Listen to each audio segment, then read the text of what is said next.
What's the most disrespectful thing a black guy has ever said to you as a black girl? Well, let me tell you.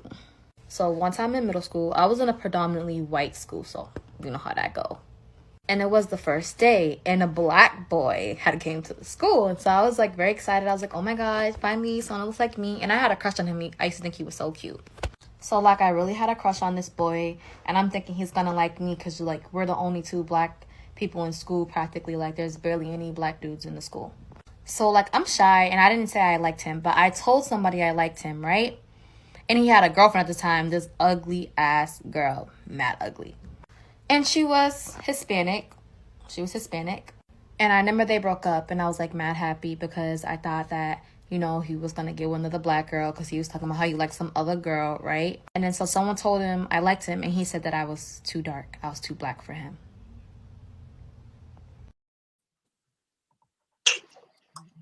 Too black. What am I asking?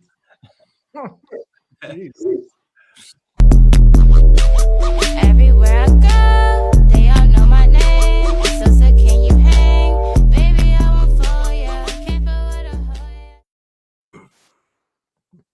My skin is in. Right.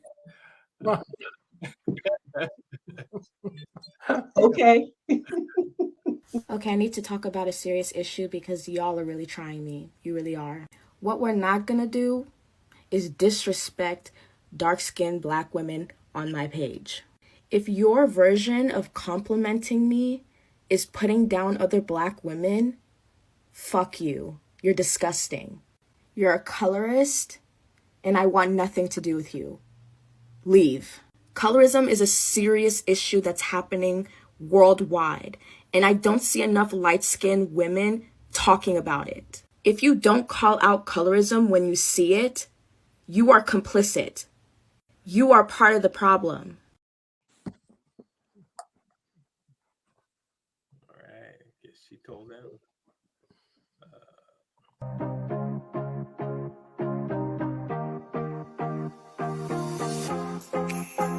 Hi, my name is Ajak Deng. I am 27 years old and I've been modeling for 7 years now, 8 years. Hi, my name is Nyakim Garowich. I am 25 years old and I've been modeling for 2 years. Hi, my name's Leomi Anderson. I'm 24 years old and I've been modeling for nearly 11 years now. Hi, my name is Kadia Diab. I'm 21 years old and I've been modeling for 2.5 years now. This one girl asked me one time, she's like, is it true that when black people take a shower or like the dark black people take a shower, the water don't touch your skin? Like you don't feel the wet of the water in my skin, on your skin. And I was just like, huh? That doesn't make any sense to me. Like you get in the water, you're gonna get wet, despite if you're black, yellow, or purple.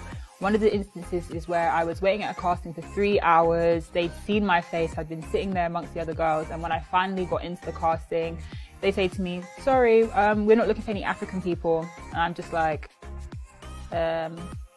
well, that's 3 hours of my life I can't get back because of you, kind of thing. And I was just literally like to them, you know, if you're going to be racist, let me just tell you one thing, my heritage is Jamaican, but we're all from Africa. And they're just like, bah! I'm just like, really? Like, it's the ignorance was just like so shocking. I had so many crazy experience with hair and makeup. Being backstage and not having someone to do my hair right or do my makeup right makes me feel like I'm not represented. Like no one just really cares about my skin color or my hair type. Before I even had cut my hair like this, I used to have an afro. You know, you could do a lot with an afro. You know, you could either braid it or straighten it or curl it, but it was like, we don't know what to do with your hair. It's the texture is too nappy. I always have to travel with a brush and gel because when I'm backstage, sometimes I have to do my hair or do my makeup. Well, it's not that they don't provide someone to do it, but they won't do it the way I like it, or it won't be, you know, what I want. But I had an experience in Milan where I went through hell, basically. They glued in a whole head of extensions, they ripped them out, they blow dried my hair, they straightened it, they put hairspray, and then literally he was just about to put like a really water-based gel on my hair, and I just turned around and I said, if you put this in my hair, it's gonna make my hair go frizzy. And he literally just started going off, like calling me like the B word, telling me Who do I think I am? Who do I think I'm talking to? He can end my career in 2 minutes. And this is when I was 17 years old, and it was in a room full of people. I felt so embarrassed, and I was literally in tears. And that was when I really realized that, you know, being a black model is a completely different experience. I was at this campaign, and backstage they didn't know how to do my hair, so they felt like basically.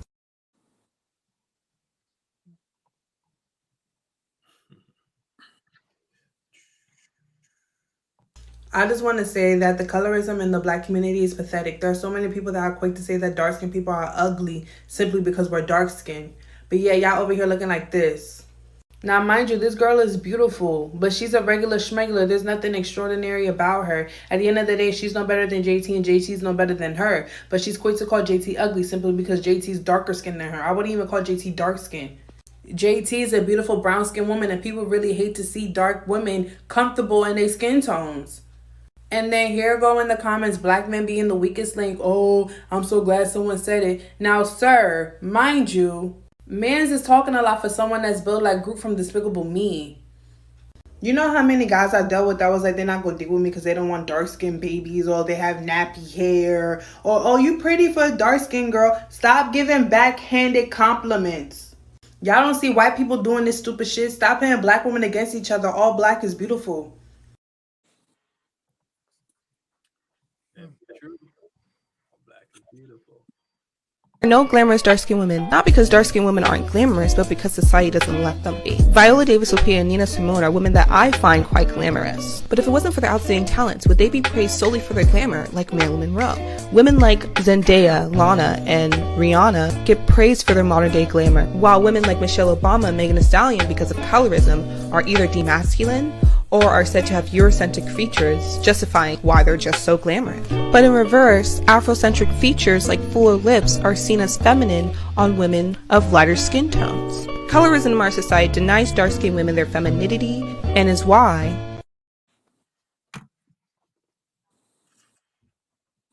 Who knew?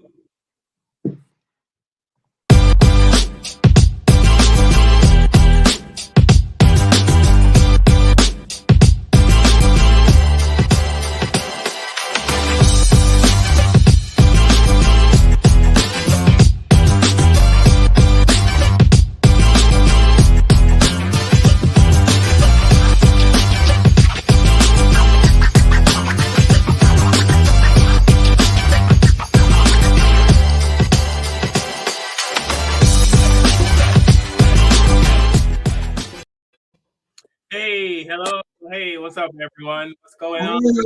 Sam, Tanya, Kevin. Hi. Hey, what's up? What's up? What's up? What's up? All How's good. everybody doing? How you doing, Tanya? Hey, I'm doing good. How are you? I'm good. I'm good. Pam? Yes, sir. Pam, how you doing, brother?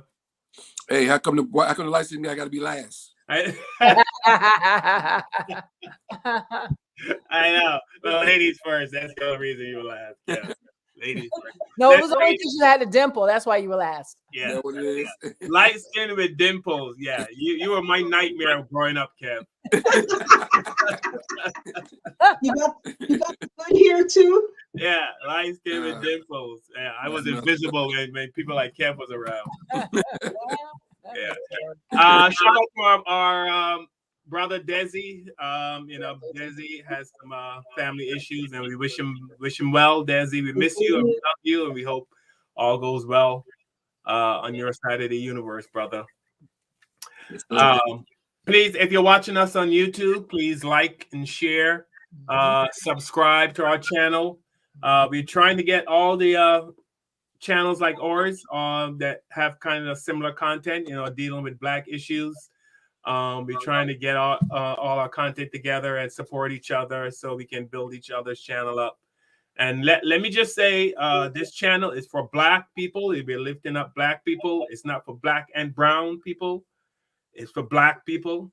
I don't know. I know the brown, they're trying to include the like the Mexicans and I don't know what else they're trying to include, the Koreans or whoever else, the Black and brown people. But this is a channel for Black people, not the Black and brown people. Because let truth be told, if the brown people ever got the power that the white people have, they would treat us exactly the same way as the white people are treating us. Africa's about to find out. Don't get it twisted. Don't think if Mexicans ever was the majority in this country, don't think for 1 second the Mexicans wouldn't be driving by yelling the N word. Oh, we already have. My neighbor did it. My neighbor did it just last month to one of my. Really? Oh yeah. We were like, wait, the same person that we've been helping and Yeah. things. So Okay. yeah. So don't think for 1 second these brown people are our friends. They are friends because they know if we leave, they're the new. Yeah.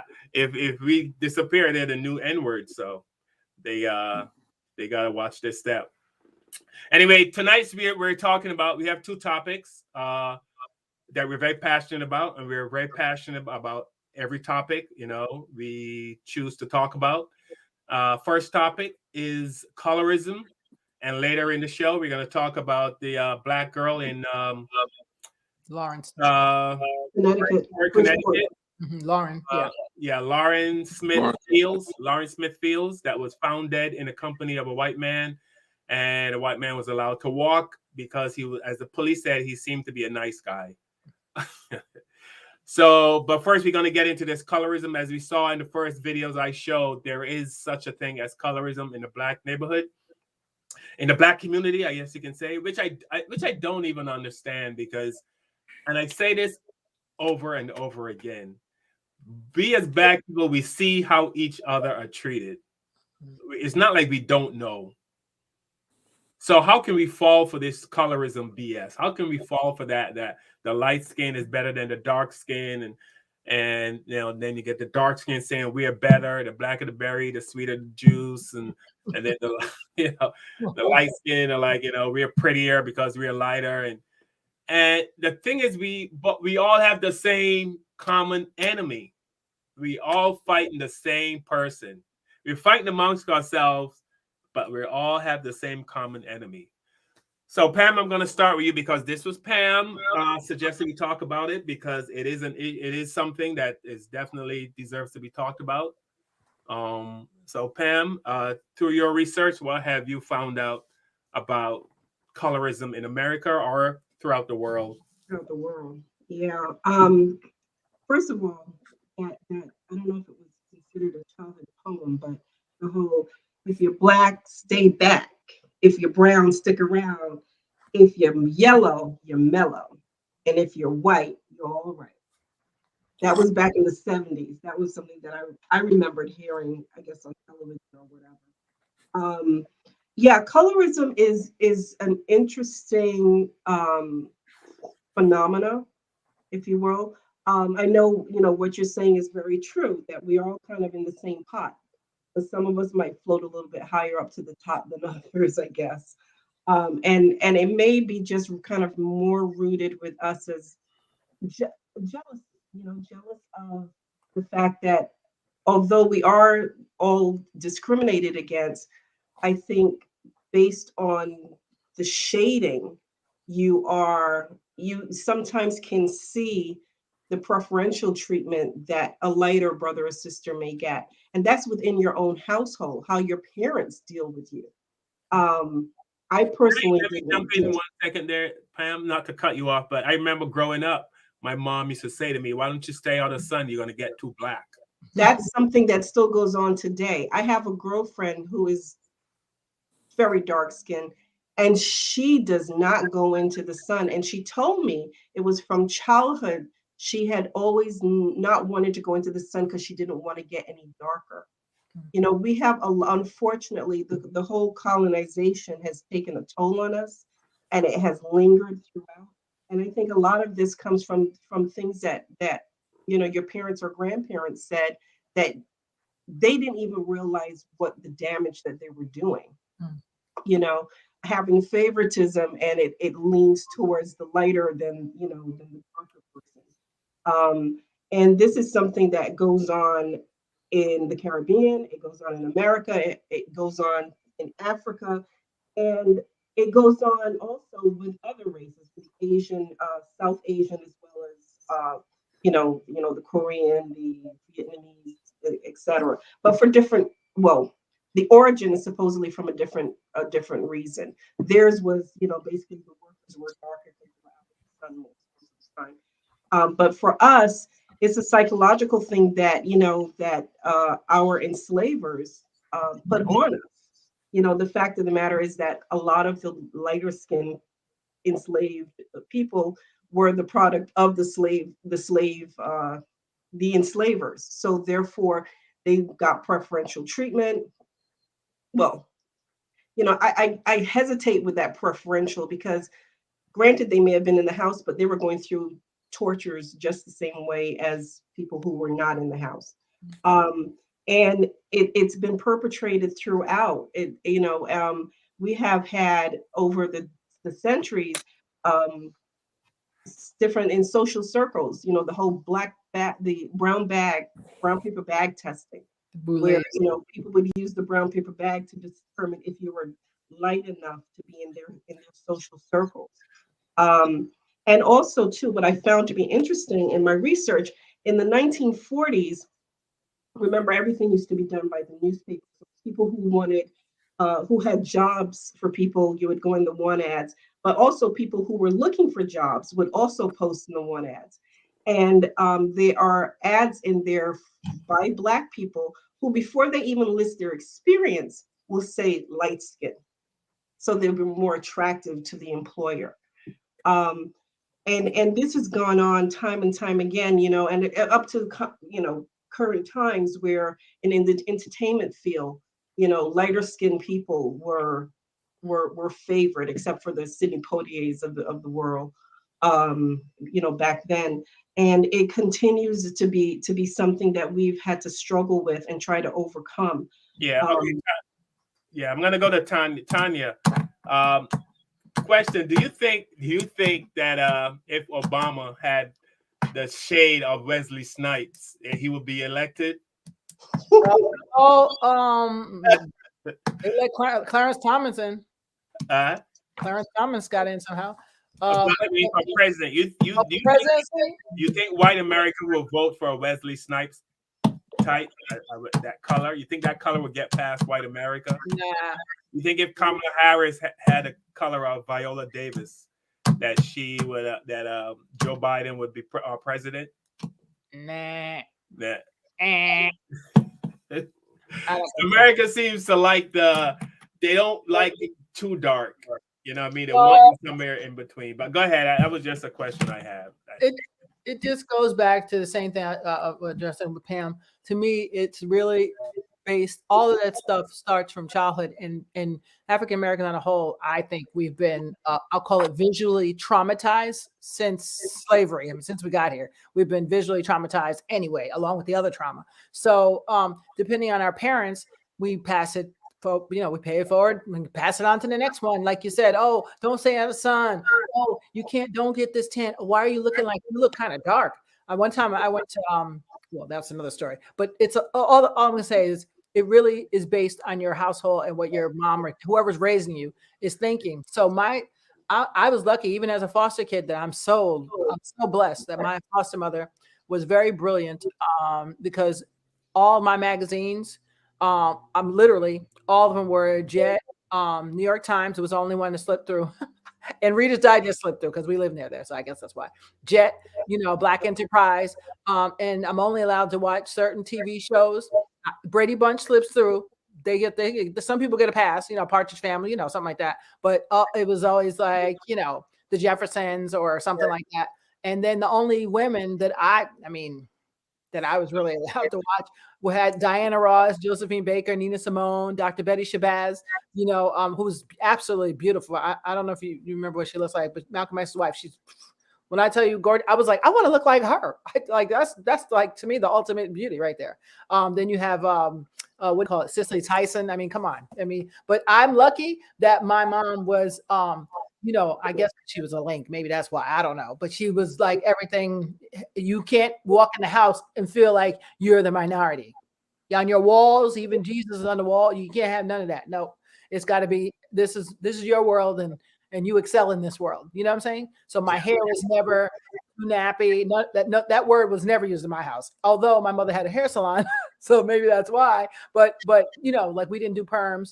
But to address something else, I saw a video there. The models, when I used to model, it's funny she said that about Italy, because I think it was in Italy that a what do you call it, hairdresser, he insisted he wanted to do my hair, that he had to, you know, oh, we have to do something with this. So of course, what do you think he wanted to do? Perm. And why did he? Because my agency had me cut my hair, because Grace Jones was the thing. I mean, that look, I guess, from like, I don't know what happened, but whatever, I did it.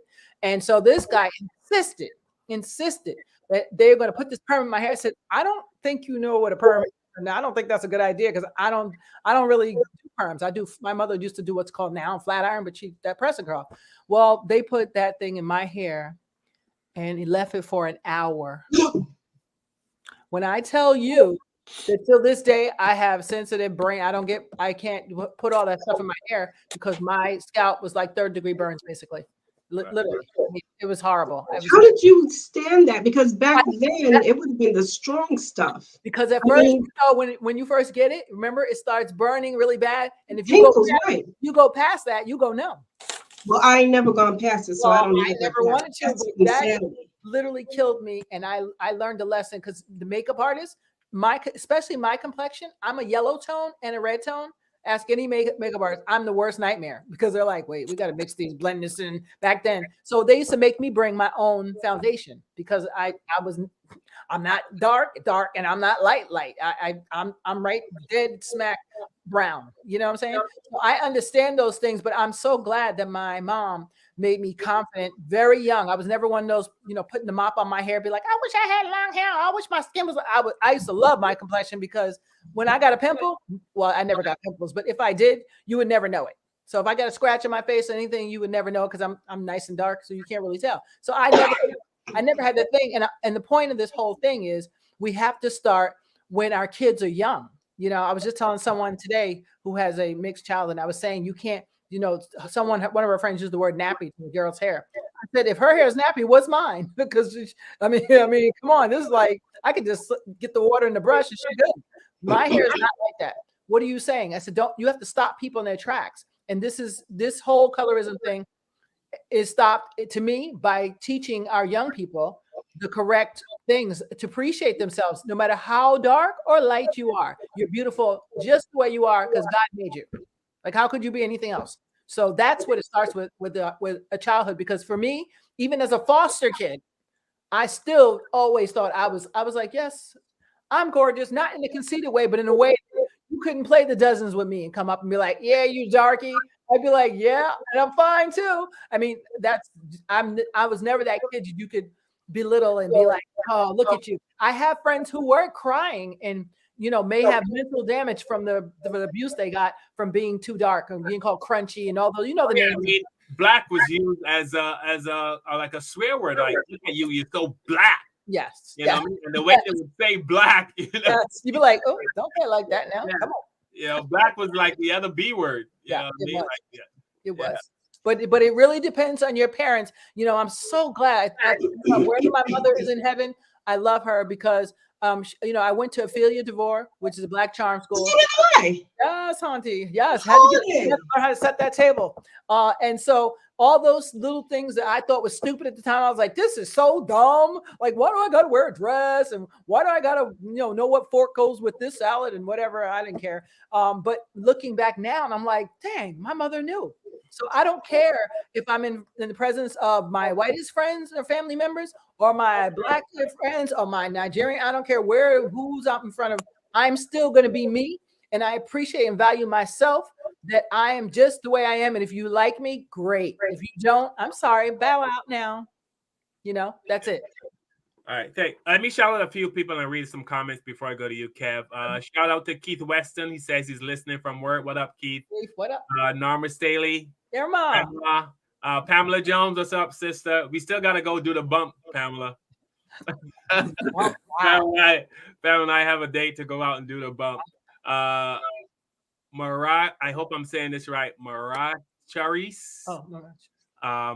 I hope I'm saying that correct. And you can, if you want to, spell that out for me. But she said colorism is so raggedy. She is. I mean, it is true. Why are we still dealing with it? Because I know that Willie Lynch letter. You guys, everybody heard of the Willie Lynch letter, where Willie Lynch came up from Barbados, and he came to America to teach the American slave owners how to take control of their slaves.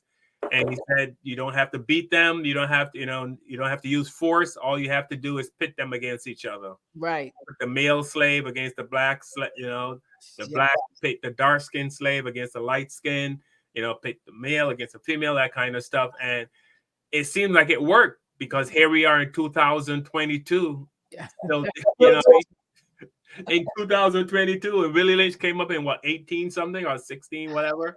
Well, didn't he say it would be 400 years? Before? Yeah. Yeah. Yeah. He's right. Shout out to Donna Haygood. What's up, Donna? Elizabeth Graybill. TW checking us out on YouTube. Karen Francis. What's up, Karen? I didn't get everyone, but I'll try to get everyone. Pamela Jones says we all should embrace the chocolate rainbow. We all should. But that's not always the way it is. I mean, it seems to have a hold on us, because you go to Times Square or you go anywhere, you always see lighter skinned people advertised. And if there's a dark skinned person, even the commercials on TV, if there's a dark skinned person, it's always like 10 white, and then they stick one black person in there. Yeah. So, Kev, the light-skinned brother on the show, tell us about your privilege, how the wonderful life you've led. Yes, I'm calling BS, man. For many reasons. I mean, I don't. First of all, do we have any scientific facts that light-skinned people were treated better in slavery? I mean, is there of that? Because I never really. I mean, other than, or is it a myth that was made up by Black people? No, talk to your great grandparents and your grandparents; they'll tell you. I find it to be a myth, and there's no scientific proof, Tanya, that this actually did happen. And with the slave, I mean, slaves were slaves. I don't think they treated light-skinned slaves better than they treated black slaves. You're a slave. You're a slave. If you ran away, you were killed. If you didn't do your work, if you didn't do your work, you were killed. And if you're a woman, dark-skinned chocolate women were raped by white men, and the light-skinned ones were raped by white men. Did the light-skinned slaves get to be in the house? I think that's a myth, man. I don't know the scientific proof of the. I mean, the proof is in our orality of our history. And dark-skinned slaves worked in the field. It's a myth. It's not. There's no proof of that. Yes, there is proof. What, in a movie? If my grandmother told me what her grandmother told me, and she's in her 80s, right? And her grandmother. That's one group. I mean, that's not. We're talking about millions of slaves, not just. But Kev, I think his family members. I think so. That's my one point. I'm going. So, and then going to the Hollywood thing, we talk about, first of all, and getting to the models. Let's talk about models real quick. We got a model on the show. Tanya's a former model, but. Patricia's a former model. Matter of fact, Tanya and Patricia, former models, are both dark-skinned women. Second, if you think about all the famous Black models, I don't think none of them look like Halle Berry. They're all dark-skinned women. Well, are there any red bone famous models? Yes. The ones that are famous. Yes. Nami Campbell. Imad. Yeah, Imad. The ones who are real famous and rich are not red bones. They're dark-skinned women like you, Tanya. Yeah, but no. Now I can name some girls. I'm talking about famous models that are household names. Well, because what about supermodels? That are when you say household famous, names. I'm talking about girls who work on the runway. I'm talking about household famous models that are famous that my mother would know. Right. If I showed you pictures, Veronica Webb. She's not that light though. No, Veronica Webb. I've sat in Veronica Webb was Veronica Webb. Well, I'm thinking about Kevin's complexion and up. We're talking about Halle Berry and Veronica Webb is very light. Most of the famous models have been dark-skinned women. The first black man I seen on television when I was a kid. One of the first black men I seen on television when I was a kid was Richard Roundtree. Yeah. And that's a dark brother. One of the first images I ever seen was the movie Shaft when I was a kid. Right. Which is a dark brother. Yes. But no, you had. I mean, so I think the myth that light-skinned people. Kevin, yes. you might have seen Superfly. Was Superfly before Shaft?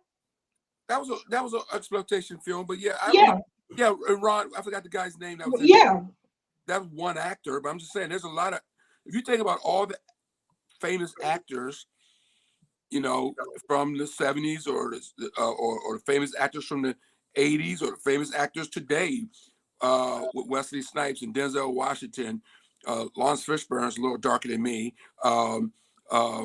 Samuel Jackson, Morgan Freeman. It's different. Wesley It's Snipes. different All for these men. actors. How many famous red bone actors are there?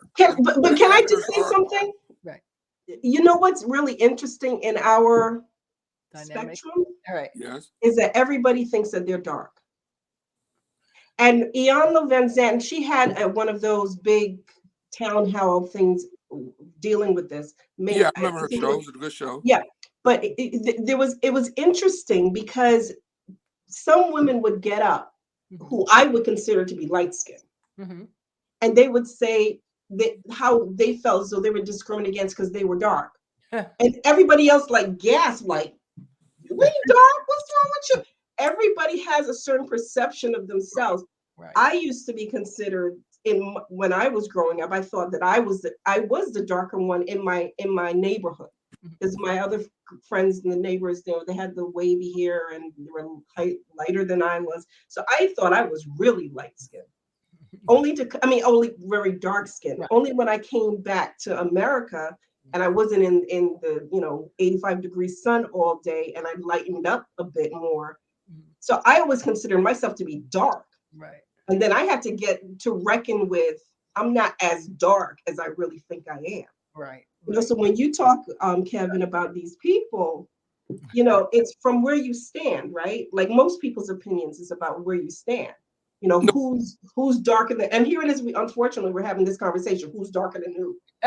No, we're not. Well, I'm making my point I was trying to make was I think it's over exaggerated because most of the we're going to talk about show business or most of the most successful actors and actresses have been darker skinned people. I mean, my point was Richard Roundtree, one of the first black people I've seen on television.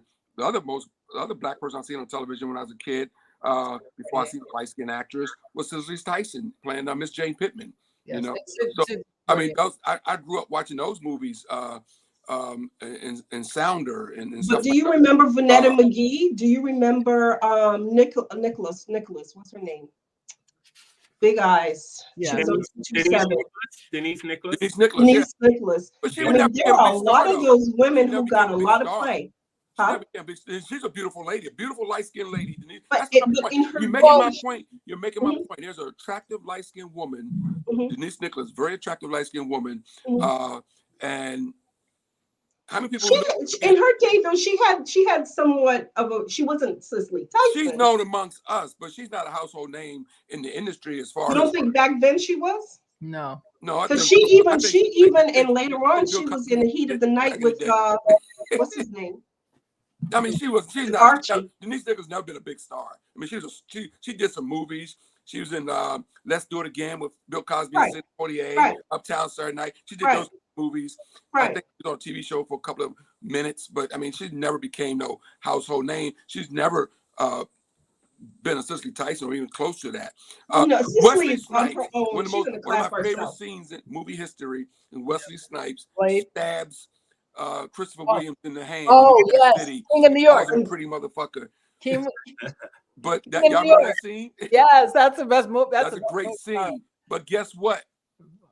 Christopher Williams, the light-skinned dude, curly hair, that women love.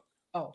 Wesley Snipes is the one that came out of that scene as a sex symbol that blew up and changed the whole culture. Because he was bad. It's different for men, Kevin. I think it's different for men, and I think I have no bone to pick with you on that. What you're saying could be correct. It could be different. What I'm saying is, in the terms of colorism, we tend to think that people tend to think that one is the other, like better than the other, even if this group here doesn't. People I think tend white people. I think white people are more comfortable with people that look like me than Right. somebody that look like Wesley Snipes. Right. That's what I'm saying. I'm honest about that. Okay. I know as a light-skinned comedian, I've gotten into venues that darker-skinned comedians haven't been able to get into. I understand the game. I know that the white people are more comfortable probably, but then again, as a light-skinned black man, I still get on an elevator. She still clenches that purse. We've had this conversation. Right. I walk behind that light-skinned. Carl's not that dark. He walks behind a white person. They still looking over their shoulder in fear. So well, there's no light-skinned people still denying. deal with the same stereotypes. I still hear the car clicking when I'm walking out the shopping center. Right. Towards a lady, hear the doors lock, click, click, you know. So it still happens to people like me too. Right. There's no denying But that. I guess Kevin's saying it's not as rampant as people are saying. It's not as rampant. Yeah, I think it's What's not as exaggerated rampant? amongst us. I think we're the one that's keeping colorism alive. But And I that's think where colorism that's the is. BS. Colorism and racism is are on, if you want to call it, on a spectrum, but it's in completely different. But it's self-hatred. Colorism is about Self-hatred. within your own group. Right. But Self-hatred. That's the self-hatred. But it's still, yes, absolutely. But it does. But it's not that we think that light-skinned people necessarily are the poster child for white people, and they hug us and want to be around us all the time. That has nothing to do with it. I think we no matter what, if you're black, there is that racism, there is that bias that white people show. Colorism is within your own group, right, having a certain prejudice, right, because of your shade, the right, shade, the color. Yeah, I mean, even in our pre-show, we talked about our civil rights leaders and our most black leaders, period, throughout history. Politicians. Politicians have been dark-skinned people or brown-skinned people. I mean, Dr. King was a brown-skinned man. He wasn't a red bone. Malcolm X was red, but he could, But other than that was his nickname, Reds, right? But other than that, it was most of the politicians. If you date back, most of them were dark-skinned men. Yeah. So I just think that I think it's our problem. I think the problem is still alive because we keep it alive. I don't think white people keep colorism alive amongst us. But they do to a certain extent, because Right, as far as being imprisoned, excuse me? I'm saying we're gonna wrap up this segment in a few minutes. Just let me guys. Okay. As far as being imprisoned is concerned, there was a Villanova University study that said they studied more than 12,000 Black women that are imprisoned in Northern California, and they found that lighter Black women received shorter sentences than dark. Wow. And also a Stanford psychologist found that dark defendants were twice as likely to get a death penalty for crimes involving white people. Yep. So and to light-skinned Black people also got paid more than dark-skinned Black people. Yes, there was something about that, especially in the Latino community. They said that they get paid on average $5,000 more than their darker counterparts. So it does to some spill into. You ready for your check? Yeah. I wanted to wrap it up with one thing that we didn't get to, which was the whole reason why we're having this conversation is because when people, like the women particularly, men do it too, because look at Jose Sosa, the skin bleaching stuff and the, I know there's, someone pointed out that it's possible that photographers are the ones editing pictures to make people look so white, they don't look white. So I get that. But the picture like this that was shown of Serena Williams, where she was really, really, really light, like who was that? Light, and then she had her rep or somebody corrected or something. I don't know. But the point of the whole thing is that when we fight amongst ourselves, then we allow other people to set standards, which is the Hollywood standard that's been set, and the Western standard that's been set, and the European standard that's been set is light is right and dark, not so much, unless, and Kevin, this is what I want to say to you. Men have always gotten away with so much more than women when it comes to something like looks. I'll give you an example. No offense to all the rappers, but they're butt ugly. I'm sorry. Most of them I can name probably one hand how many are like, damn, look at him. Even the singers, I'm gonna say, are butt ugly. I'm sorry.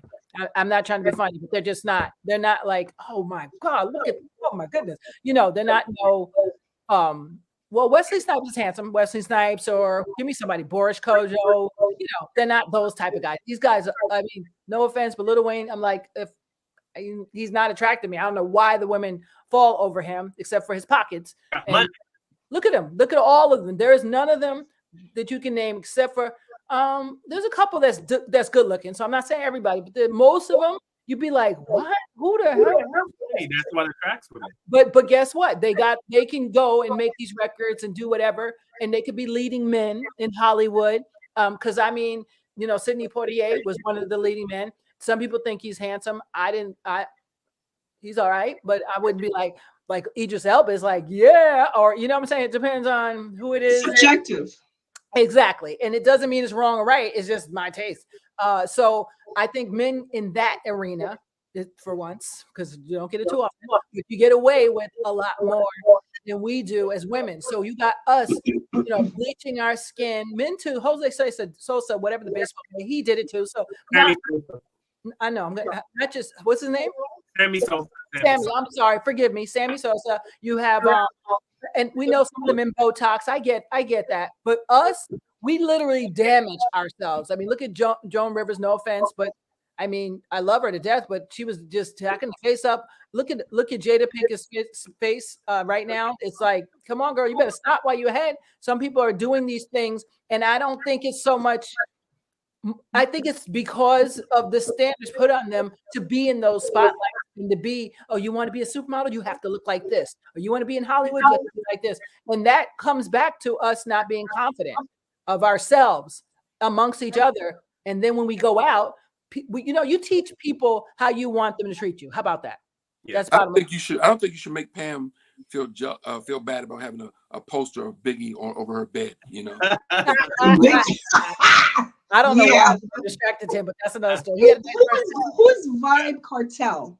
Who? Vibes Cartel. VYBZ. Evidently, he's a rapper. Oh. And he has admitted that he has lightened his skin, and he compares it to the same way people go for tanning or go and get their hair straightened. Right. And he has a line of skin whitening soap. Wow. Yeah. He knows there's a market. That's that Willie Lynch teaching there. There you go. That's it. We don't even have to have this, Kevin. This is where you're right. That sometimes we're the ones projecting that stuff, because look, no one's going and saying, Pam, you have to go lighten your skin. Pam decides, well, I want that role, so I'm going to lighten my skin. I'm going to get a little Botox. I'm going to get my little breast implants. I'm going to get my butt done. I'm going to get all this done. No one made her do it, right? But we've been so conditioned. We think that's, I got to get this role. I have to do this. It's really up to us. It's up to us. Nobody's making us do nothing.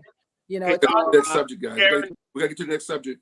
Carol Spencer said Vibes Cartel is a Jamaican artist, and he's in prison.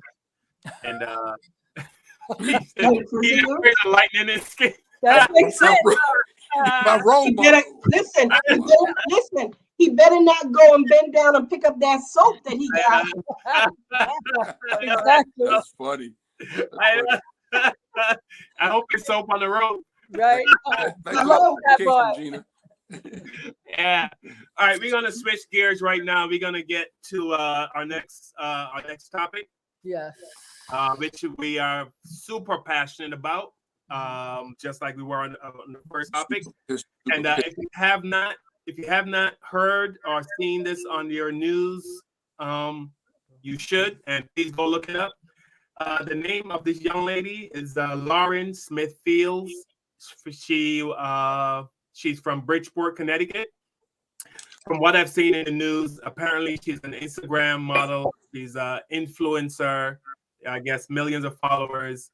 Apparently she was on the app Bumblebee, and she's 22. She met up with Bumblebee. Yeah, I love that. I was like, what is that bumblebee? I said bumblebee. It's a bumblebee. It's just I was bumblebee. like, I've never heard Okay. that one before. All You right. said you say bumblebee? He You said know, bumblebee. that proves I'm not on dating apps. So Bumblebee. I like that. Good. I'm gonna start a new app. Bumblebee. Buzz on over. I'm gonna start a new app. Okay, so she's on Bumble. She's on Bumble. Bumble, not bumblebee. Oh God. I was like, why is Pam laughing? This is serious stuff. Right. Yeah, I'm sorry. No, but that's my stupidity. I meant to be funny. She's on Bumble, and she met up with this 56-year-old white dude. I don't have his name's in the news. I thought I had it written down. Patrick LaFontaine. Yeah, LaFontaine. Patrick LaFontaine. So Patrick LaFontaine met up with Lauren Smithfield, been up to her house. Apparently he brought some drugs and stuff. And Lauren Smithfield ended up dead in a room with this white dude. In her apartment. In her apartment. He called 911.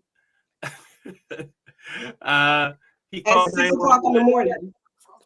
He called after calling one of his police friends to come over and do whatever they, Then she said he's 37. I thought he was 57. No, he's 50 something. I thought he was in his 50s. I heard 37, but I heard 30.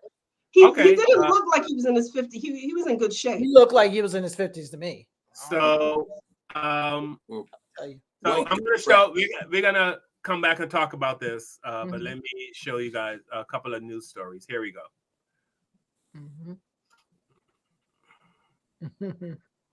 Topsy. Miss my baby. The mother of 23-year-old Lauren Smith Fields of Bridgeport says her family's world came crashing down 10 days ago when her daughter was found dead inside her apartment on Plymouth Street under what the family describes as mysterious circumstances. The medical examiner has not yet released the cause of death, and investigators aren't commenting. Without a doubt, we know that my daughter was not a drug user, and I had a second autopsy myself. We paid out of pocket because we felt so uncomfortable with the way it was handled. It's Lauren. Hi guys, welcome back to my channel. Lauren was a familiar face to YouTube audiences. Her family says she had been a track star at Stanford High School and was now studying physical therapy at Norwalk Community College. A sweet child, they say, who had blossomed into a beautiful young woman who had the whole world at her feet. They say Lauren had met, quote, an older white man on the dating app Bumble, and it was he who alerted police to Lauren's death. The family says they are not satisfied with answers they got from an investigator. I asked him about the guy. He just made it seem like the guy was a nice guy. It was nothing to investigate. The only contact that we have had was from a very insensitive, condescending, and arrogant detective. Lauren's dad reading a scathing statement saying police failed to extend the most basic courtesies and told his family to stop calling. Councilwoman Maria Pereira says police owe Lauren's mom an apology. She sent a really well-written email, and I was shocked when just yesterday she told me she had not even received a response. A mom who's left to plan her daughter's funeral just days before Christmas says she's struggling to find a path forward. Life is not the same. I don't know who I'm going to be after this. In Bridgeport, Frank Recchia, News 12, Connecticut. Your heart just goes out to that family. The city of Bridgeport issuing this statement about the investigation. The Bridgeport Police Department takes these concerns very seriously. The command staff of the Detective Bureau is reviewing the handling of this case to ensure that best practices are being followed. It is imperative to note that the I mean, this whole thing, it's amazing when you hear. I listened to an interview that their lawyer did with Roland Martin, and to hear what has transpired is just amazing. The mere fact that they, sorry, no, I'm just saying it just goes. I mean, like I always say, what else do black people need to see? Seriously, what else do we need to see? The only reason they're treating them like this because the girl's black, the man's white. They don't regard black lives. They don't care about. I mean, this is a perfect example for all the people who don't understand what Black Lives Matter means. If this isn't a perfect example of why we need to say Black Lives Matter, because obviously they're treating this girl as if her life doesn't matter. You know what I mean? Like, so another black girl's dead. You know what I mean? They don't care. You know, they just, wish the family would just go away. But, we've all seen the Gabby Petito when she was missing, how the whole world, they turned the world upside down to find Gabby Petito. And how many we did a show on this, how many black girls go missing? Hundreds of thousands of black women go missing as we are speaking right now, this year, like almost an hour into the show, hundreds of black women have gone missing within this hour. And how many have you seen on TV? I mean, it is so obvious as to how they regard black lives. Well, not only that, but there's another case, and they're going to try to. You might have saw this, Pam, when they were talking about that. The lawyer had mentioned that there's another family that called them and came forward that their mom, or I don't know how she looks older. She looks older, so I don't know how old she is. But their family member, a woman, was also found with similar circumstances in Bridgeport. So I will wait to see what happens with that. But that sounds like really. Another breaking news. If I can come in, breaking news on this story. 1 hour ago, both BET News and CNN are reporting that her death is now being investigated. But here's the problem with that. And what is that you say, Kev? It's not being investigated. No, BET reported an hour ago on their news, and CNN also reported that Lawrence Smith's death is now being investigated for potential. But here's because remember the lawyer said they found.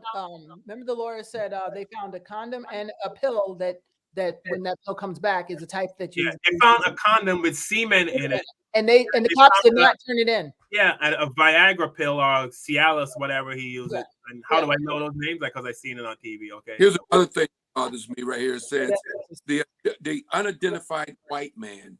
Now, if Paul or I were in this situation, we would not be unidentified. We'll be all over the news right now. Because I got our fedoras on and our stupid glasses. We would be all over the news. I mean, if that girl was white and that man was black, I mean, like if that was him or me, we'd be doing the perp walk, right? We'd be handcuffed. Oh, and Here's his. Here he is. It's Matthew. Right. Yeah. His name is Matthew. So, they said we're not going to show his picture because he hasn't been charged with a crime yet. Okay, but that was the last person I saw alive. We need to. Why didn't anybody question him?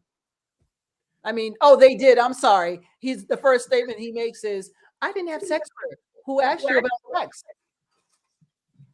A lot of weird. Wow. You got more news, Kev? No, I'm just saying the evidence that they did collect was a pill used to sedate people, and of course the condom, a used condom from the apartment. So there was pills found, sedating pills found at the crime scene. I mean, at the scene that wasn't a crime scene. Now they're saying that there was pills there for sedate, to sedate people, and of course there was a condom. So he obviously drugged this girl. I mean, I hate to say it. Well, he allegedly looks like. Right. Yeah. I mean, I'm speculating. The investigation's still going on, but still, it doesn't look good. No. I mean, he said that the sequence of events just are way too shady, like way too shady. And I'm sure if it was a black man and it was a white girl, any other scenario, it would have been way different than this. Because even if we were partying, let's say, if we were out partying, you came back to my place and I OD'd, you call the police. Listen, we're partying, because there's a law now to protect you. If you tell, like, listen, yeah, we were doing that and he died, whatever, there's a law to protect you. So there's no reason to cover that up, right? But the fact that you say the girl went to the door and came back, and then we went to bed and looked at blood in her nose, and now it's just all weird. It's weird.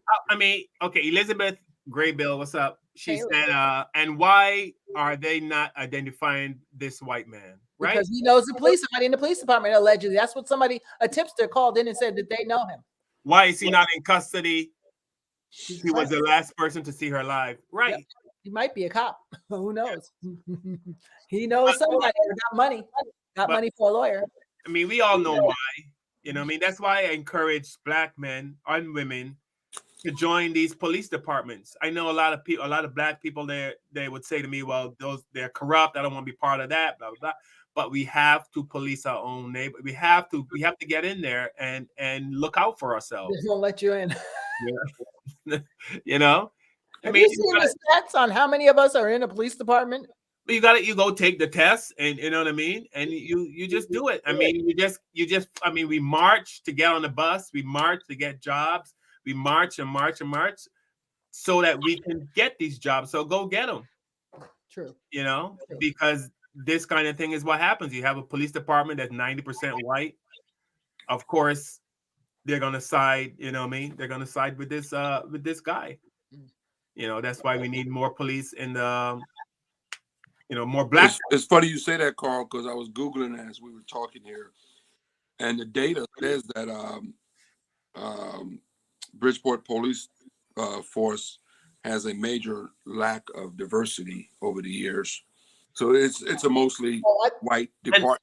And Bridgeport is a very black neighborhood. I was doing the numbers on that also. Yeah, correct. And 50% black, 43% white. Yeah.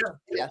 And if you look at another thing is, which you might have heard this on Roland Martin, when they said that there's not the chief, one of the police people already, and one of the mayors or somebody in the town is already being investigated for some other shady stuff. So there's like, okay, and you want them handling this case because why? Yeah, the police chief is in prison. Yeah, it goes back to one of our previous shows panel when we talked about a year ago that we did a show on black police. I mean, can we still trust black police? Because once black police become police, they become police. That's right. I mean, go by the field, not by everybody else. Like I told you, one of my worst experiences as a young man was me dealing with a black police officer who basically, called me the N-word and told me he would, F me up. He was worse than any white cop I ever dealt with, Yep. So I don't think, Carl, I don't really think that's the answer, unfortunately. I don't know what the answer is, but I don't think us having black police officers, and any black police officers listening can chime in if they want, if we have any watching the show right now. But I don't know if that's the answer, because I think black police. Once you get in, you better follow code or you'll be shot in the line of duty. Few black cops in the Bridgeport top ranks. I'm just reading this right now. It's not like, here's a place that's mostly black in the mostly white police force. That's a problem. Yeah. And that's what we're supposed to do. Well, we'll work on that, because that's what I want to know is when those people get charged with corruption or whatever they're doing, I'm pretty sure it has to do with the cases that they trump up, but that's another story. I don't know yet. But when those people get charged, how do you let them handle other cases while they're in their charge? It's just confusing to me. How do you trust anybody that was under them? Because then they might be following the lead while you're gone. So this article here, guys, is saying that they're trying to hire more minorities for the police force. They just don't have recruits. There's not a lot of people signing up for that job, as Carl said. People aren't signing up to be police officers in a lot of the towns, So a lot of black men aren't running to the police academy. Whose fault is it? I don't know. I don't know what fault that is. We can't expect the haters to police the hated. What I mean? We jump in the military like a mug. I mean, black men sign up for the military, in the past like crazy, but they're not signed up for the police force. They do, but they don't get picked. I know a young man who we were all like, "Yo, he'll get picked. He didn't pass the psych evaluation." We were like, "Really?" Well, it was a state trooper. Maybe that's why. If most guys get out of the military, become cops because it's easy. Once you've done a few years in the military, easy gig to get as a police officer. They start you out. Most of those salaries, these guys start out at $50,000 a year. That's being a rookie. You be on the force a couple of years, you're making $70,000 a year. So I mean, that's not bad for some people. But so yeah, I mean, it's a good job, but I mean, it's not a good job as far. I mean, I know, Kev, you said that when a black policeman joins a police department that's mostly white, he probably starts to think like them. But if enough black people join the police department and we outnumber them, you know what I mean? I think then we wouldn't be as intimidated. You know what I mean? Well, our former colleague that was on our show a year ago, who was part of the panel, Mr. Clark, was a police officer, and he said the same thing. Him being a dark-skinned brother and a police officer in New York, he told us, you know, some of the things he did as far as, you know, having that racism pushed on him, or having white cops say things in front of him. Yes. And I'm here, but they just thought they could say things in front of him because, you know, he's a cop, so they figured they could be racist in front of him, you know, which is weird, but you know, it's no, weird. that's their way of putting you in check. That's what that is. When someone does that, that's like, yeah. So you're gonna go. You know, they feel comfortable sometimes too, Tanya. You know, like you know, talked about the white lady, I mean the black lady who looks white, and she made the same. She said all her friends, she said her white friends would say things to her on the job that were real racist because they thought she was white. They didn't know she was black. She looks white, and they were comfortable saying racist stuff to her because they she thought never she was a corrected white them. woman, even though she was fully African American. You know, she never corrected those them. features. So they thought she was white, and they would say racist stuff to her on the job about black people, and but they didn't know she was black. And that's an interesting thing. Being around, we all said we'd be a fly on the wall in our neighbors' houses. You know, we might find some things out, right? You don't even need that, but you got to correct people. That's why I say you got to stop people in their tracks. You know what I'm saying? So, because if I hear someone say to me, "Oh, you speak different than other people," like they say about Barack Obama, "Oh, he's so proper. Oh, he went to law school. What do you expect? Like, if you go to law school, you be proper too." Like, did anyone notice when that one of those reels that you played when they were talking to that commissioner, and she said, you know, she wrote a very well formulated letter. Yes. As if she was surprised. As if she was surprised. Right. Very well. Like we needed a I stamp. didn't notice that. That's net out. I didn't know. Oh, I immediately picked up on that. Yes. I was like, really? That's awkward. Wow. Is that all she has to say? I think she was trying to get her come up. That's why she gave a sound bite. Yeah, well, that's what we deal with. I mean, we're not supposed to talk proper or know how to. But can I just say, just overall, from the little bit that I have seen in this thing, it ain't going nowhere. That investigation is dead because number one, they never treated it as a crime scene. No, that's not true. If black people let it die, it's gonna die. I'm not saying. Why is it you always? I'm not saying that. I am just saying that the fact that they did not treat it as a crime scene, the fact that they did not collect the evidence. Yeah, but they still have a body to do stuff, so they're gonna find. Can I just finish my point? Yes. My point is this: they did not collect the evidence. That condom and those pills were.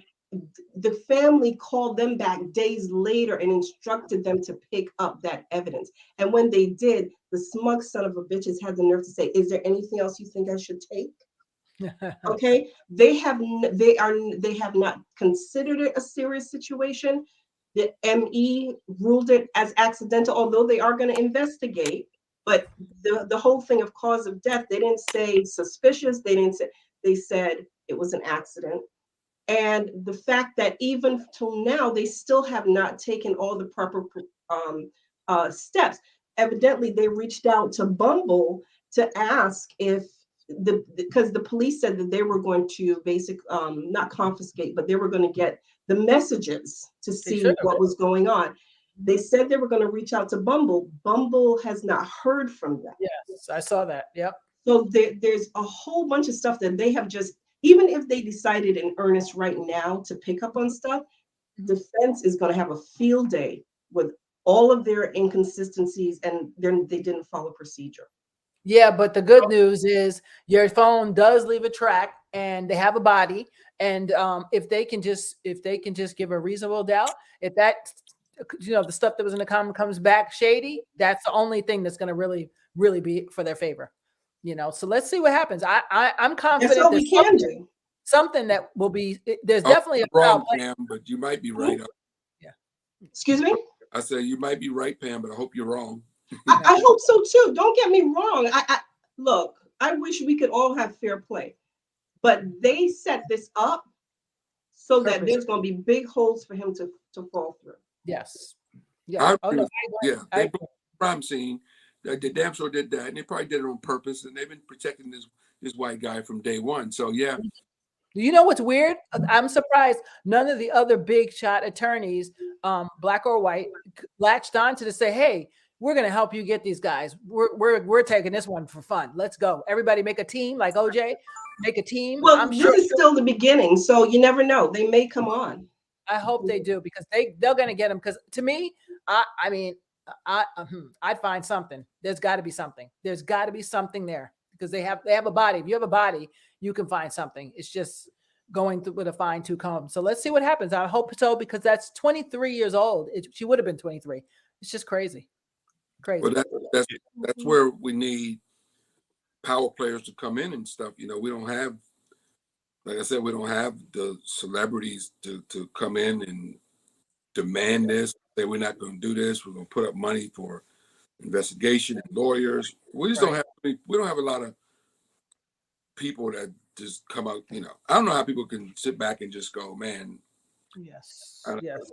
We just let stuff go. I mean, we're not involved, man. Our celebrities aren't involved. I don't understand how. And I hate to pick on Beyonce. I'm just saying. I'm just throwing a name out there. How can she hear this story in the news and go, "Oh, yeah, we're gonna get to the bottom of this"? You know what I mean?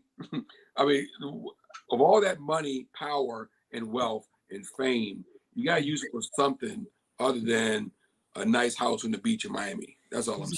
Exactly. And when it's your kid, then all of a sudden it's a different story. I'm surprised somebody didn't come through with this because people, especially people like even like a Kim Kardashian, after being did come forward. Let me see who it is real quickly. Somebody did come forward. I think a celebrity did come forward. Cardi B? It was Cardi B. Yeah. Cardi B has put her 2 cents in. So that's my point though. And here's Cardi B, you know, she's not even 100%, you know. I mean, I hear what Pam is saying. It's going to die. They're going to try to kill it within the police department. But it's like Anthony Robinson said, the family got to stay on that. Yep, that's it. It's only going to die if the family lets up. If they just let it go. Yep. You know, the mother is not letting it go. You see her; she's a mother in grieving, and you do not want a mother grieving for her kid. It's a wrap. Because I know I'm just glad. I thank God every day. So thank you, Lord. That's not me. Because it's like, you know what, you want to give a charge or somebody gonna catch a charge. Yeah. Okay, Macharis on YouTube said these black capitalists aren't activists. That's true. You know, I mean, you think Beyonce or Jay-Z or any of those celebrities that, you know, they don't have time for that. Nope, they don't care. They're just trying to get their paper. That's it. Kind of like, you know what I mean? They just want to, I mean, they want, because regardless of how much money they have, they still don't want to piss off the white person. You know what I mean? That bothers me though, man. Why is it Cardi B coming forward and not Oprah? I know Oprah heard this news story. Because Cardi B's more down to earth. What it's like to be an influencer. That's my point. Why is it Cardi B, not Oprah? You know how much power this story would come to if Oprah go, oh hell no, find out what happened to this sister. And she can't, you know, that's a lot of weight right there. That's a lot of weight. Because like I said before on this show, there no matter, if you notice, no matter how much money black people have, there's always somebody white that makes them nervous. There's always somebody white that they're afraid to piss off. You know what I mean? Look at that guy, Damon, the guy from Shark Tank. Yes, Damon James. Yeah, he complimented a post that Farrakhan made, and he just said it was a nice speech that Farrakhan made at DMX's funeral. That's all he said. It's a nice speech, you know. And the people went crazy. You know what I mean? He's anti-Semitic because associate Farrakhan with hating Jews, and he had to take his post down and apologize. This guy is worth $400 million. Yeah, it's crazy. And somebody made him take a post down. You think I could have $400 million in the bank and someone tell me to take a post down? No. You know what I mean? There's no way. You know what I mean? And the same with Oprah and Beyonce and all these celebrities. There's somebody they have millions and billions, but they don't want to lose Their money. You know what I mean? But you have to also remember that a lot of them have contracts with different companies, and those contracts have certain clauses in there that they have to be careful of. It's true. And that's why that guy Dash probably took it down, because if he's a chairman, if he's on a board, if he's on whatever, you have to be you signed a contract. But he has 400 million. Doesn't matter. It's gonna be less than that when you. And why do millionaires run for public office? Because it's about power, right? You can't, hold on a second. You're telling me you can't take 400 million and it's not about if you can somewhere and do something successful with that 400 million. It's not a matter of can you, and you got to also be careful when we talk about these people's net wealth. You have to be real careful with that, because a lot of it is not necessarily money in the bank. Unless he has 100 million in the bank. You can't take, even if he has 100 million in the bank, not 4. Let's say he has, you can't take something. It really pisses me off that, not pisses me off, it's just so, like, we are so afraid. Black people are so afraid. You know what I mean? We're so afraid. Basically, what Carl is saying, if you had $2 million in the bank, that's enough to tell somebody to kiss your ass. It's all relative. If I have $2.99 in the bank, I still can tell somebody the same thing. $2 million, you tell somebody. $1 million, you can still tell. Yes. You know, and go somewhere and start a business and do something with that. With that money, you can. But again, Charles, better than that is probably where I think his net worth is somewhere around hanging around $5 million. And this guy fucking jumps on people on a regular basis, man. He don't bite on nothing. He don't care. Who is that? D.L. Hughley. D.L. don't care. D.L. will get on you in a second. He speaks his mind all the time. But that's his thing, and that's what he's passionate about. Not everyone is passionate about the same things. We should be. That's what I'm saying. How in the world would the world function if we all were passionate about the same thing? Said, let you speak. Well, let me speak my mind. We should be, as Black people have seen how we are treated, so we should be cohesive and move as one. I'm not saying it's going to happen, but we should be. Damon John should take his money, you know what I mean, and say, whatever, F you guys, you don't like what I said or who I like, or if I, you know what I mean, and go somewhere and do something, open something, some kind of business or something, and he can still have a nice life with that kind of money and that kind of assets. Well, that's the problem. They get the perfect example is what Carl, let's say Farrakhan passes away sometime soon. He's in his 80s, right? Let's say he passes away. And I put on my Facebook page, rest in peace, Farrakhan. I'm going to lose a lot of work because a lot of these comic club owners are Jewish men who hate Farrakhan. They're going to see Kevin Lee saying rest in peace, Farrakhan on his Facebook page. They're going to penalize my ass for that. You know what I'm saying? So I can't afford to get penalized. I'm not worth millions of dollars, right? But if I had millions of dollars in the bank and I put that on my Facebook page, I wouldn't give a rat's ass. Right. Because I got millions of dollars in the bank. They can hurt me because I got millions in the bank. Yeah. Right. I got other businesses coming. I got money coming in, you know. So it is what y'all don't like it, fine. That's what Carl's saying. You got collateral. You don't need permission. Right. Yeah, when you have to, some people have to watch your back and watch their ass on what they say in this industry. But when you got that cat's money worth $400 million, not even if it's not on paper, that's his net worth, but it's not all in his bank account. If it says $400 million, that means it's probably $200 million he can use. Right. I mean, let's say if he got $400 million, it's probably $150 million he can go grab in cash. You know what I'm saying? So I know what you're saying, Pam. Just because somebody says your net worth is $2 million, it don't mean you have that in the bank. No, your net worth is $2 million. Because they're including houses, cars, and your business. But you probably still got $1 million cash somewhere you can grab. Granted, but everything is all relative. So what you're talking about is what Dave Chappelle did. He's like, I'm taking my marbles. Fuck y'all. I'm going to do what I want to do. Cool. That's fine. But that's not, and the problem with everyone feeling and doing the same thing is the same argument I would pose to white people when they start to tell us what Black people are, because we are not, as they use the term they use now, we're not a monolith. We Right. are not all the same. No, we're not at all. Just like all white people are not the same. So to say that we should do this and we should because this is your social conscience, it's admirable, but that doesn't mean that everybody has to steer the ship. Some people can keep their mouth shut and hand you the money, and you're gonna tell me you're not gonna take it because they're not making their Hey, voices Pam, heard? what year did you come to America? Me? Were you born here or did you come here? I was born here, left when I was 6, came back when I was 14. Okay, so back in the 60s, during the civil rights era, I would say probably 99% of Black people, especially the famous ones, were part of the struggle.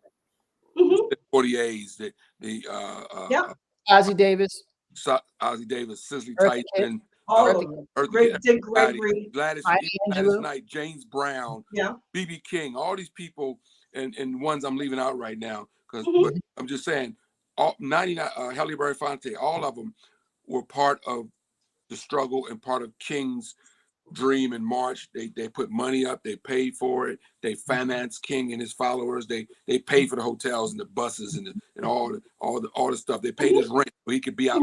King didn't have a job. They paid his rent so he could go do what he had to do. So and a little we're not a secret monolith, as they say. stuff that like that went on. What happened that back in the 60s, 99% of African Americans were like what Carla saying we should be. Till now, we're not.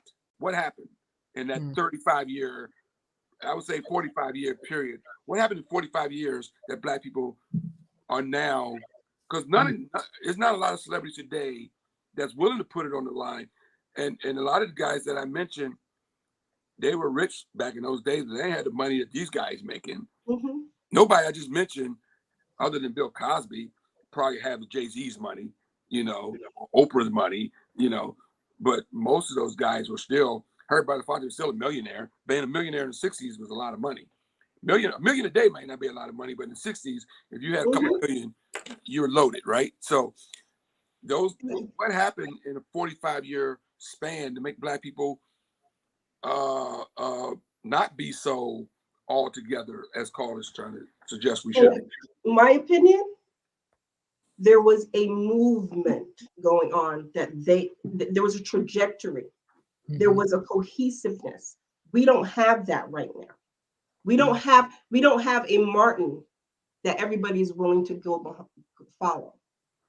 So what you're asking them with the way I kind of see it is what you're asking them to do is to put their monies in these little pockets, which it would be fine.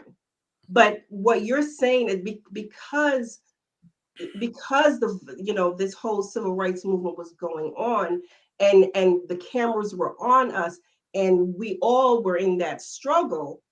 Yeah, you saw those people, but there were a lot of people that you never did really see on camera that were doing their part. So today, number one, we don't have a one leader that we're all rooting for and has the agenda that we want to push forward.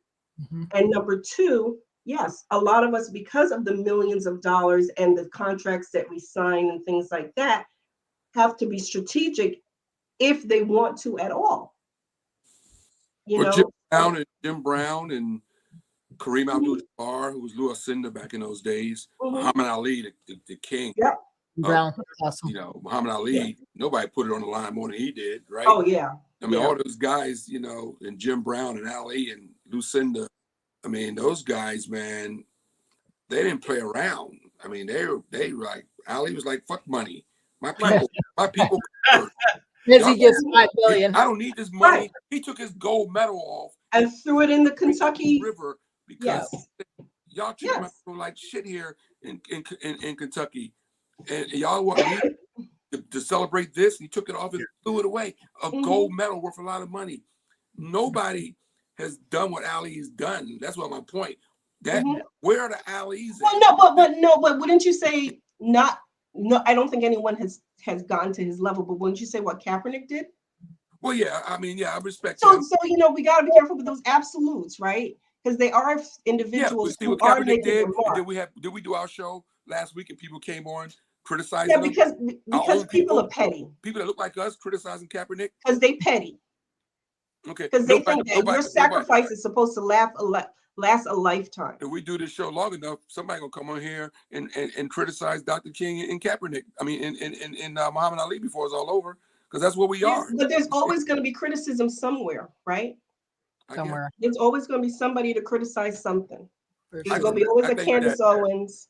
Getting back to the sister in Connecticut, guys, I Right. think that Pam, unfortunately, what you said is so true and scary and sad that this may not happen. You know, it might just be, and Tanya saying that in her eyes, she don't think it's over, and I respect that too. But I don't think it's over. I But just I think- question the conclusion. but then again, we don't have, like you said, we don't have the leaders. One thing about having black leaders is they get killed. So we can't have leaders. Dr. King gonna get killed. Malcolm X gonna get killed.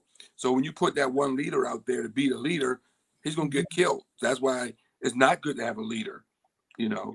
No, you should have a movement, but there was a talking head. There was that spokesperson out front, and you're right. You know, the history has been that they kill us, but that But we doesn't can't mean have a we leader. shouldn't be Our fighting. leader today is gonna live in a mansion and drive a nice car, and we're gonna call him uncle. We're gonna call him a sellout.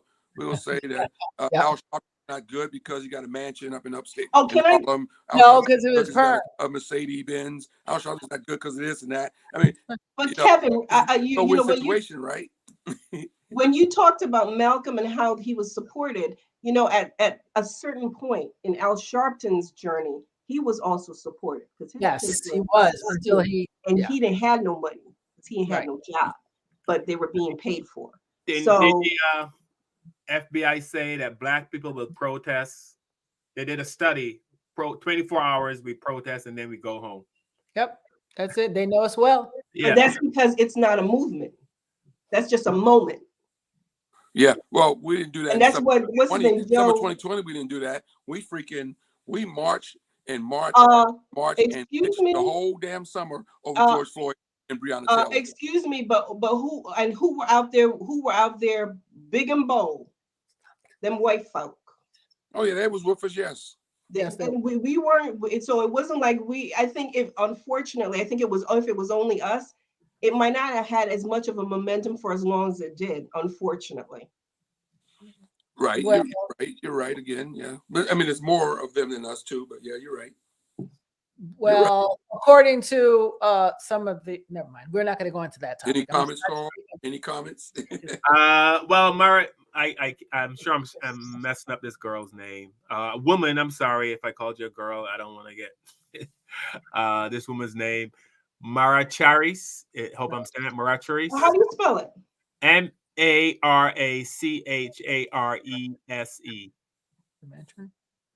Maracharese. Marichez. Marichinese. Marichinese. Are you sure? You got Marichinese. Maybe Marichinese. Marichinese. I say Marichinese because Marshino cherries. no, Marichinese cherries. Right. She said, "Look how Jay-Z turned on Kaepernick."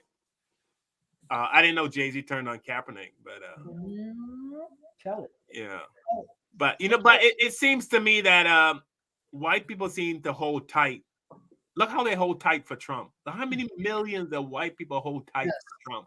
And they'll give up everything for him. They will literally give up their house, whatever, the kids, they'll give the sacrifice their kids. Some people go to jail because of them, right? Whiteness.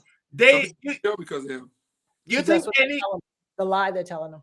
You think any black leader could tell black people, "Hey, let's go storm anything," and we show up? No.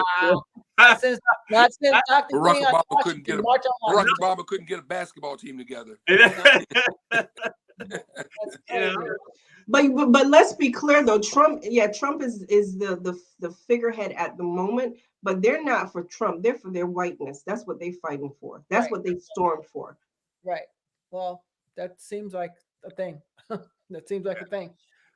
All right, we're gonna wrap it up. I don't know if anyone has any last words. Or I'm gonna. Yeah, I just want to say quickly, if I can. Yeah, go ahead, Kev. Two things. One on colorism. I still, in my heart, believe it's a myth. As I spoke, I think that yes, white people are more comfortable around light skinned people because that's their problem and their issues. I think black people has kept this colorism thing alive with its stereotypes and its myths and its lies and all that sort of stuff. That and I think it ends when we stop judging each other on our skin color because we're all black. When I get pulled over by a cop, he don't care that I'm light skinned. Trust me. He don't care if I'm Wesley Snipes complexion, and he don't care if I'm Elder Barge complexion. When you look at my license, on my license it says black male, that's what I am. And that's how I'm gonna get treated. So I think we need to stop this colorism thing and judging each other on the light skin thing, or dark skin. Because I think it's black people keeping it alive. That's my opinion. And on the sister in Connecticut, man, that's a sad situation, man. Not much older than my daughter, and it breaks my heart, So I just hope for the best for that whole thing. And like Pam said, doesn't look good because these police forces are dirty, man. They're dirty. We know they're dirty. We've done too many shows on police forces. They're dirty and they're crooked. Well, they're gonna try. Yeah, it hurts for the family. Trying, family got to be persistent. They got to keep trying, and hopefully they get some Cardi B's and some other people come forward with some power and some influence, and they keep this thing in the news. Other than that, the brass at the Bridgeport, Connecticut police force will do everything in their power to sweep this under the rug. You know it, and I know it, and that's just. So Anthony Robinson said Farrakhan had a 1,000,000-man march. So I guess he got 1,000,000 men. But that was for a peaceful march. I meant like peaceful. To do a crime almost, because that's what Trump did. He gathered up his people to storm to you know what I mean? To storm. Yeah, in that 1,000,000-man march when them people left that National Mall, and I was there by the way. There was no trash. They brought out this big trash can thing. So they always had stuff on the National Mall. I'm from Washington, D.C. And every time they have an event on the National Mall, when people leave, they bring in these big giant trucks with vacuum cleaners to pull up all the cans and bottles and trash. When that crowd dispersed, there was no trash to be picked up. That's right. And they were expecting so much violence and no violence. No arrest, no trash. Let that sink in. Yeah. Tanya, any last parting words? Just when you're raising your kids, teach them to love themselves no matter what they look like, and as far as the colorism, and teach your kids to appreciate all colors of the rainbow, because we come in every shade, literally every shade. So that I say start with the kids first, and then on what's the other part? I think I say start with that. Start with the parents teaching your kids to love themselves, because then when they get older and they do want to be in Hollywood, they don't go hacking themselves up or saying, I got to bleach my skin. It's sad. It's very sad. Very sad. But children is where it's at. All right. Pamela? Yes, sir. Eyes are here. Any parting words on colorism or missing Black women or anything along those lines? Yeah, it is sad that this is still perpetuated. I don't, I believe that it only stops when we finally stop it. And but I think we have to talk. I think it needs to be talked about and just not, continually perpetrated. And sometimes I think people, as far as colorism is concerned, they do it without even understanding why they're doing it, and like everything else, it really does start with us individually taking ownership of our biases and correcting ourselves as we go through in our day-to-day lives. And as far as Miss Lauren is concerned, I can't even imagine what the parents are going through. I do hope that when this is all said and done, the truth will come out and the perpetrator will be locked up for life. I think it's going to be a steep hill. Yeah. I mean, it's almost like black people, we have become numb. You know what I mean? This guy should be in custody right now. Right? Because we all know if that was a black man with a white woman and the white woman was dead, that you know, we will be in handcuffs, as Kevin said. If that was $500,000 bail. Yeah, but you know they're just giving him time to escape. You know, and it is so obvious. I mean, it's so blatant. Like Gabby Petito, they gave him time to commit suicide or whatever he was going to do. But that's life in America, and we have accepted it. You know what I mean? Many people, even Derek Chauvin, when people expected him to walk because they were so used to, you know, to white people killing black people and getting off. Yeah, we so used to the injustice, and we were even though we wanted him to be found guilty, you know, you're still kind of relieved when it does happen. The same thing with this case with this young lady, Lauren Smith Fields, and when I saw her parents crying, and I felt it. That's why I got up and I messaged you guys this morning and said this is the only story we're doing. Yeah, man, I want to talk about nothing else.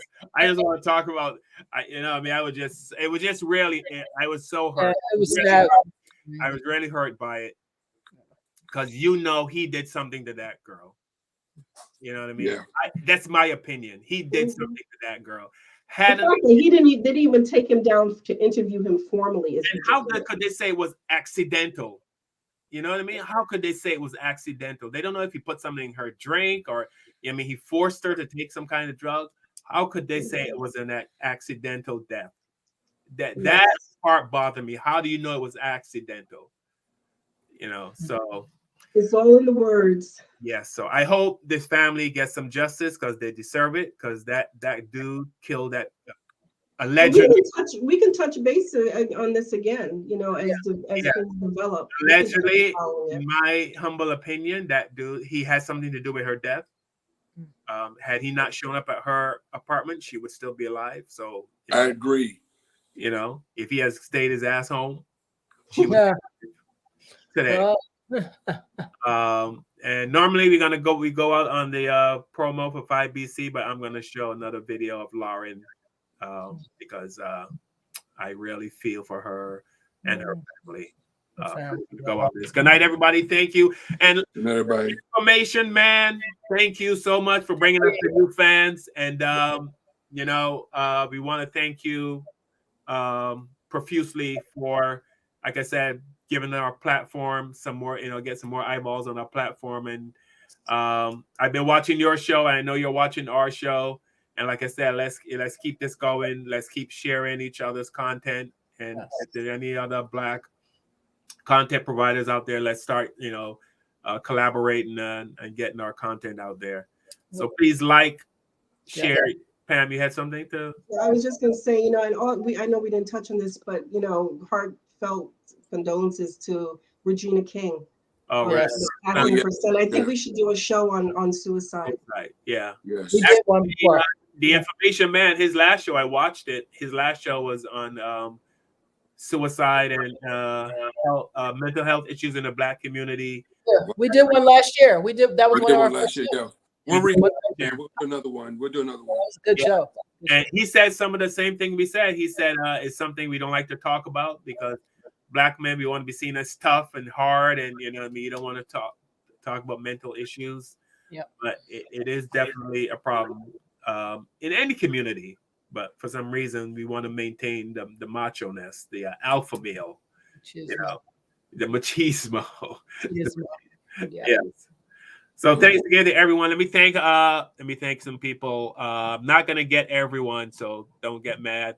I hope we're saying this young lady's name correctly. How do you pronounce it? Marichez.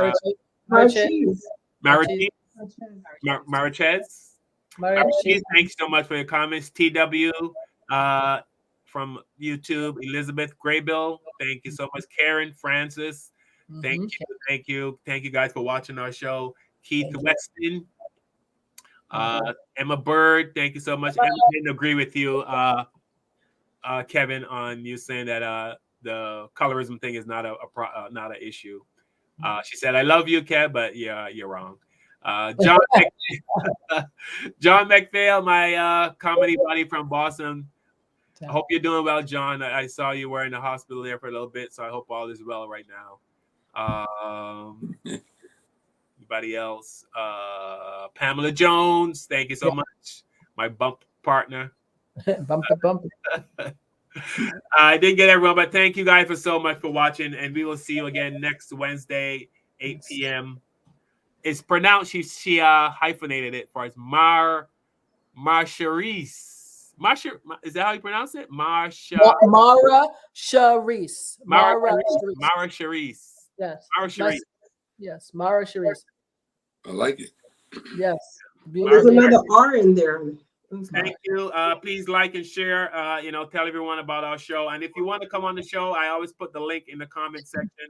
If you want to jump on, we welcome anyone. Just don't be disrespectful. No swearing, none of that stuff. Just come with some facts and come with the truth. And we have no problem. And so you guys can check me out on Bumblebee. I'll be on He'll be buzzing around. Carl will be on Bumblebee. He's on Bumblebee. And some You want to come over and pollinate my flower? What's the latest buzz? B. Yo, B, what's up? Thank you guys so much. You sweet as honey. I'm never gonna live that down. All right, you guys have a good night, and we're gonna go out on Lauren. A family is seeking answers following the mysterious death of a 23-year-old black woman in Connecticut. Lauren Smithfields reportedly passed away after a date with an older white man she met on Bumble. According to News 12 Westchester, Smithfields, a cosmetology student at Norwalk Community College, met up with her Bumble match on deck 12. She was later found in her apartment unconscious and taken to the hospital, where she was pronounced dead. Her older date reportedly made the call to emergency responders. An investigation into Smithfield's death has since been in motion, but the woman's family is unsatisfied with the lack of action taken by authorities. According to her father, they were only able to speak to a very insensitive, condescending, and arrogant detective about the matter. Her brother Lakeem Jeter added that requests to interrogate his sister's older white date were rejected because An autopsy was taken to determine Smithfield's cause of death, but the results were not disclosed. Please help this woman and her family get justice. A moment of silence for Lauren. Stick around to the end to know who to contact on this matter.